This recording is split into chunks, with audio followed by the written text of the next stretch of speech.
Hello guys, welcome to रोजगार सवेरा।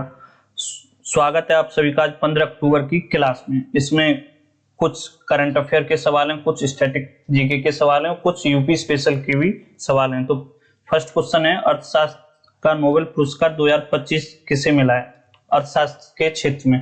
तो इसका राइट आंसर ऑप्शन ए हो जाएगा, जोएल मोकिर, फिलिप एगियन और पीटर हॉविट को मिला है।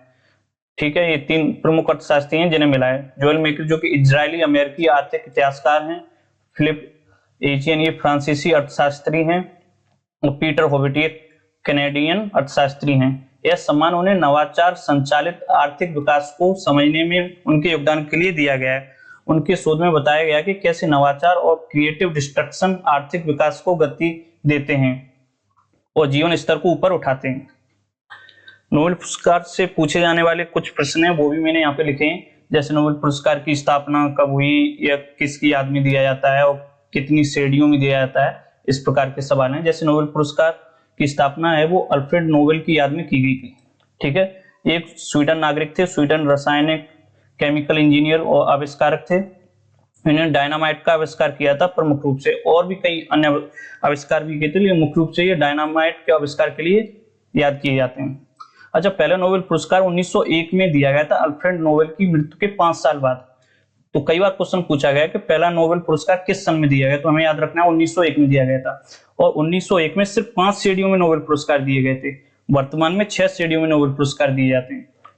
तो जो पहली 5 श्रेणी थी वो थी फिजिक्स, केमिस्ट्री, फिजियोलॉजी यानी मेडिसिन, लिटरेचर और पीस में। अर्थशास्त्र का जो नोबेल पुरस्कार है वो पहला 1969 में दिया गया था। ठीक है, याद रखना है, कई बार एग्जाम में पूछा गया प्रथम अर्थशास्त्र का नोबेल पुरस्कार कब दिया गया, तो 1969 में दिया गया था। और ये किसके द्वारा दिया जाता है, तो नोबेल फाउंडेशन है जो इस प्रशासन के द्वारा दिया जाता है। नोबेल फाउंडेशन के द्वारा दिया जाता है, जो कि स्वीडन और नॉर्वे की विभिन्न समितियां उनके द्वारा दिया जाता है। ये वही सेलेक्ट करते हैं किसे दिया जाएगा किसे नहीं। जैसे इस बार डोनाल्ड ट्रंप काफी रहे प्रतीक्षा में कि उन्हें नोबेल का पीस प्राइज मिलेगा, लेकिन उन्हें नहीं मिला। खैर, पार्ट ऑफ जो ये जो इसमें भी कुछ कंफ्यूजन रहती है, जैसे सभी पुरस्कार क्या स्वीडन की संस्था द्वारा दिए जाते हैं? नहीं, जो शांति का नोबेल पुरस्कार है, ठीक है ना, शांति का, वो नॉर्वे के द्वारा दिया जाता है। जो ओस्लो में स्थित नोबेल समिति है उसके द्वारा दिया जाता है शांति का, बाकी सब स्वीडन के द्वारा दिए जाते हैं। नेक्स्ट क्वेश्चन है, 2025 का साहित्य का नोबेल पुरस्कार किसे प्रदान किया गया है? तो ये लाजलो कार्सनाहोरकाई को दिया गया है, जो कि हंगरी देश के नागरिक हैं। ठीक है, हंगरी देश के नागरिक हैं ये, और इन्हें मैन बुकर पुरस्कार 2015 में भी मिला था। मैन बुकर पुरस्कार के बारे में आपको पता ही होगा कि अंग्रेजी में अनुवादित या मूल रूप से अंग्रेजी में लिखी गई रचनाओं को दिया जाता है। मैन बुकर पुरस्कार भी जो बुकर फाउंडेशन है उसके द्वारा दिया जाता है, जो कि लंदन में स्थित है। तो ये फैक्ट भी आपको याद रखना है। नेक्स्ट क्वेश्चन है, सतरिया नृत्य किस शताब्दी में पूछा है? जैसे हमें सभी को पता है कि ये सतरिया नृत्य असम के सुधारक और महापुरुष शंकर देव द्वारा स्थापित किया गया था, लेकिन इसमें पूछा किस शताब्दी में ये स्थापित किया गया था, क्योंकि ये अभी हाल ही में एक एग्जाम में क्वेश्चन पूछा गया है। तो इसका राइट आंसर होगा ऑप्शन डी, यह 15वीं शताब्दी में स्थापित किया गया था। असम से संबंधित कुछ इंपोर्टेंट फैक्ट भी जान लेते हैं। जैसे असम के मुख्यमंत्री हेमंत बिस्वा शर्मा हैं, और असम की राजधानी क्या है? दिसपुर है। और असम के राज्यपाल कौन है? लक्ष्मण प्रसाद आचार्य यहाँ के राज्यपाल हैं। और नृत्य तो यहाँ का क्लासिकल डांस है, जो शास्त्रीय नृत्य है वो सतरिया है। अच्छा, असम सरकार ने हाल ही में करीमगंज जिले का नाम बदलकर श्रीभूमि रख दिया है।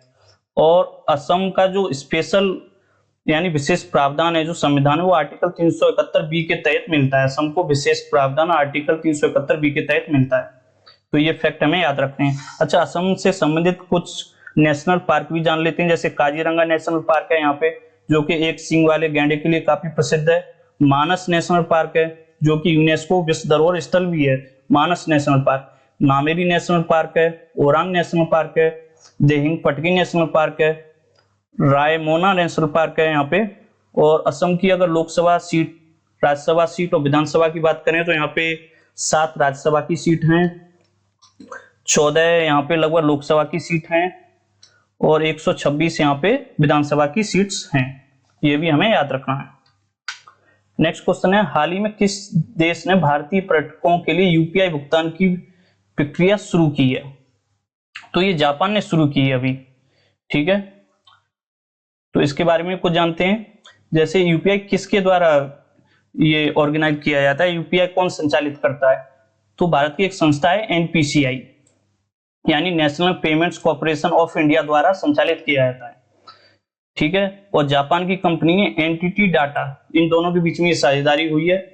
इसका उद्देश्य क्या है, तो इसका उद्देश्य है जापान में भारतीय पर्यटकों के लिए डिजिटल भुगतान को सुविधाजनक बनाना, यानी उन्हें उसे इजी बनाना, जिससे वो अपने फोन से ही पेमेंट कर सकें क्यूआर कोड से। अच्छा, यूपीआई का फुल फॉर्म क्या है, तो काफी बार एग्जाम में पूछा गया, तो यूनिफाइड पेमेंट्स इंटरफेस यूपीआई का फुल फॉर्म है, ये याद रखना है आपको, ये कई बार एग्जाम में पूछा गया है यूपीआई का फुल फॉर्म। यूपीआई है क्या, ये भारत का एक रियल टाइम भुगतान प्रणाली है जिसे national payments corporation of India द्वारा विकसित किया गया है, यानी एनपीसीआई द्वारा विकसित किया गया है। एनपीसीआई की फुल फॉर्म भी हमें याद रखनी है। और यूपीआई अभी वर्तमान में किन किन देशों में उपलब्ध है, तो एक Qatar, France, Bhutan, Nepal, Singapore, Sri Lanka और यूएई में अभी संचालित है, यानी वर्तमान में उपलब्ध है। और मॉरिशस और श्रीलंका दो ऐसे देश हैं यहाँ पे यूपीआई के साथ साथ रुपे कार्ड की भी सुविधा शुरू की गई है। ठीक है, अच्छा, जापान की राजधानी क्या है, तो जापान की राजधानी टोक्यो है और जापान की मुद्रा येन है। और ये फैक्ट काफी बार पूछा गया कि जापान को उगते सूरज की भूमि के नाम से भी जाना जाता है, कई बार ये वन लाइनर के रूप में एग्जाम में पूछा गया है। अच्छा, जापान से भारतीय संविधान में क्या लिया गया है, तो जापान से भारतीय संविधान में कानून द्वारा स्थापित प्रक्रिया की जापान से लिया गया है, यानी भारतीय संविधान में जापान से कानून द्वारा स्थापित प्रक्रिया की स्थापना को जापान से ग्रहण किया गया है। जापान से संबंधित नेक्स्ट क्वेश्चन है, वो काफी बार एग्जाम में ये भी पूछा गया है कि जापान के 4 प्रमुख द्वीपों को उत्तर से दक्षिण के अनुक्रम में प्रस्तुत करें, यानी नॉर्थ टू साउथ। तो इसके सबसे मैप में आप देख रहे हो कि नॉर्थ में है ये सबसे होकोडू, फिर है ये होन्सू, और फिर है ये शिकोकू, ये गया, ठीक है ना, और फिर है क्यूसू। ये नॉर्थ टू साउथ है, यानी होकोडू, होन्सू, शिकोकू, क्यूसू। एक तो ये फैक्ट पूछा जाता है, एक फैक्ट और पूछा जाता है कि जापान के चारों द्वीपों को घटते हुए क्रम में लगाएं, तो ये आंसर चेंज हो जाएगा, तो फिर सबसे बड़ा हो जाएगा होन्सू, उसके बाद हो जाएगा होकोडू दूसरे नंबर पे, तीसरे पे फिर हो जाएगा क्यूसू, और चौथे पे हो जाएगा शिकोकू। ठीक है, तो ये याद रखने हैं, अगर नॉर्थ टू साउथ पूछे तो फिर होकोडू, होन्सू, क्यूसू, शिकोकू, और अगर घटते हुए क्रम में पूछे तो सबसे बड़ा होन्सू, फिर होकोडू, फिर क्यूसू, फिर शिकोकू, यानी आपस में इंटरचेंज हो रहे हैं।